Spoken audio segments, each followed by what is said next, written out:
തെരഞ്ഞെടുപ്പുകൾ നടന്നപ്പോഴേക്കും ദേശീയ ജനാധിപത്യ സഖ്യം NDA നേതൃത്വം കൊടുത്ത എല്ലാ സംസ്ഥാനങ്ങളിലും നമ്മൾ ആശാവർക്കരക്കാരന്മാരെ കുറിച്ച് കൃത്യമായിട്ടൊരു മാനദണ്ഡം പറഞ്ഞിട്ടുണ്ട്. അതിന്റെ അടിസ്ഥാനത്തിൽ ആന്ധ്രാപ്രദേശ് ഗവൺമെന്റ് അധികാരത്തിൽ വന്നു ദിവസങ്ങൾക്കകം തന്നെ മാസങ്ങൾക്കകം തന്നെ ആശാവർക്കർമാരുടെ വേതനം 10,000 ഉയർത്തി. അതോടൊപ്പം തന്നെ IAS ഓഫീസർമാരുടെ ഉൾപ്പെടെ നേതൃത്വത്തിൽ ആശാവർക്കർമാരുടെ ജീവിതത്തെക്കുറിച്ച് പഠിക്കുവാനും ജീവിത നിലവാരം ഉയർത്തുവാനും ആവശ്യമായുള്ള കാര്യങ്ങൾക്കുള്ള റിപ്പോർട്ട് മുഖ്യമന്ത്രി ശേഖരിച്ചിരിക്കുകയാണ്. എല്ലാ സംസ്ഥാനങ്ങളിലും നമ്മൾ ഭരിക്കുന്ന സംസ്ഥാനങ്ങളിൽ കണക്കിയെടുക്കാൻ കേന്ദ്രം ഇഫക്റ്റീവായിട്ട് കൊടുക്കുന്ന എല്ലാ സംസ്ഥാനങ്ങളും തന്നെയാണ്.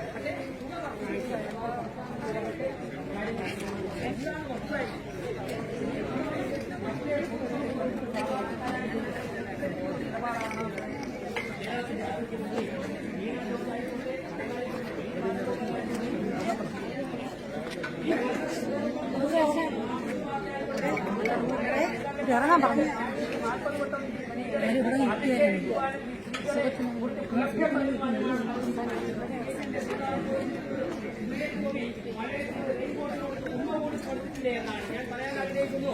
അങ്ങനെ ആഗ്രഹിച്ച് വരുന്നവരുടെ പാരമ്പര്യമുള്ളത് കൊണ്ടാണ് CIT നേതാവ് അത് കിട്ടിയോ എന്ന് ചോദിക്കുന്നത് എന്ന് പറയുവാൻ എനിക്ക് യാതൊരു മടിയുമില്ല എന്നാണ് ഞാൻ പറയുന്നത്.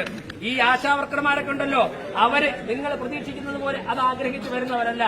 അങ്ങനെ ആഗ്രഹിച്ചു വരുന്നവർ നിങ്ങളുടെ പാർട്ടിയിൽ ഉണ്ടെങ്കിൽ അത് പെരുകുന്നത് കൊണ്ടാണ് മുകേഷ് എന്ന് പറയുന്ന ഒരു MLA ചങ്ങലക്കിട്ടിരിക്കുന്നത്.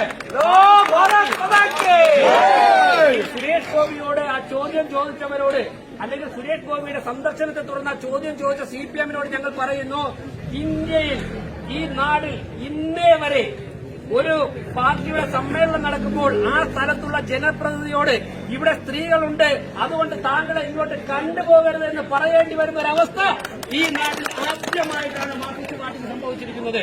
എനിക്ക് CPM-നോട് പറയുവാനുള്ളത്, നിങ്ങൾ ഈ അന്താരാഷ്ട്ര വനിതാ ദിനത്തിൽ സ്ത്രീകളെ സംരക്ഷിച്ചില്ലെങ്കിലും ഞരമ്പ് രോഗികളായ നിങ്ങളുടെ നേതാക്കന്മാരോട് ഇന്ന് ഒരു ദിവസത്തെങ്കിലും പുറത്തിറങ്ങരുത് എന്ന് പറയുവാനുള്ള ഒരു ആർജവം മാർക്സിസ്റ്റ് പാർട്ടി കാണിക്കണമെന്നാണ് എനിക്ക് ഈ അവസരത്തിൽ പറയാനുള്ളത്.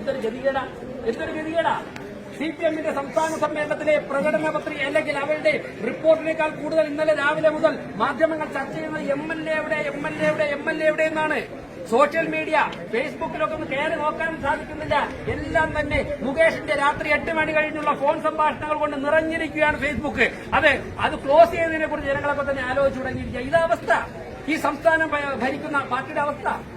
വീണ ജോർജ് അവരൊരു വനിതയാണ്.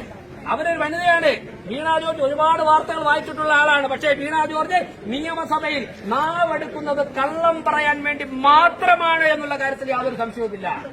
ഏറ്റവും കൂടുതൽ ആശാവർക്കർമാർക്ക് പണം കൊടുക്കുന്നത് കേരളമെന്ന് വീണ ജോർജ് പറയുമ്പോൾ സിക്കിം എന്ന് പറയുന്ന സംസ്ഥാനത്ത് കൊടുക്കുന്ന പണം വീണ ജോർജ് കണ്ടില്ലേ? നാഴികയ്ക്ക് 40 വട്ടം കള്ളം പറയുന്ന വീണ ജോർജ്. ഞാനൊരു കാര്യം പറയുകയാണ്, ആശാവർക്കർമാരുടെ ജീവിതത്തെക്കുറിച്ച് മാർക്സിസ്റ്റ് പാർട്ടി പഠിക്കണം. ഞാൻ തിരുവനന്തപുരം കോർപ്പറേഷനിലെ ഒരു കൌൺസിലർ കൂടിയാണ്. പ്രിയപ്പെട്ടവരെ, ഞങ്ങളുടെയൊക്കെ വാർഡുകളിൽ വരുന്ന ആശാവർക്കർമാർ ആശാവർക്കർമാർ ഉണ്ടാകുമെന്നാണ് ഞാൻ വിശ്വസിക്കുന്നത്. അവരൊരു വീട്ടിൽ വന്ന് ആദ്യം അവർക്ക് ഇത്രത്തോളം ജോലിയൊന്നുമില്ല. പോലീസ് സ്റ്റേഷനിൽ നിന്നും വിളിക്കും. ആ പ്രദേശത്തെക്കുറിച്ച് അന്വേഷിക്കാൻ വേണ്ടി ആ കോളുകൾ അറ്റൻഡ് ചെയ്യണം. ഒരു വീട്ടിൽ ഒരു കിടപ്പുണ്ടെങ്കിൽ അവരുടെ കാര്യങ്ങൾ നോക്കണം. മറ്റ് പാലിയേറ്റീവ് കെയർ ഉണ്ടെങ്കിൽ അതിന്റെ കാര്യങ്ങൾ നോക്കണം. ചിരട്ടയിൽ വെള്ളം നിറഞ്ഞു കഴിഞ്ഞാൽ വെള്ളം എടുത്തു മാറ്റാൻ വേണ്ടി നോക്കണം. അങ്ങനെ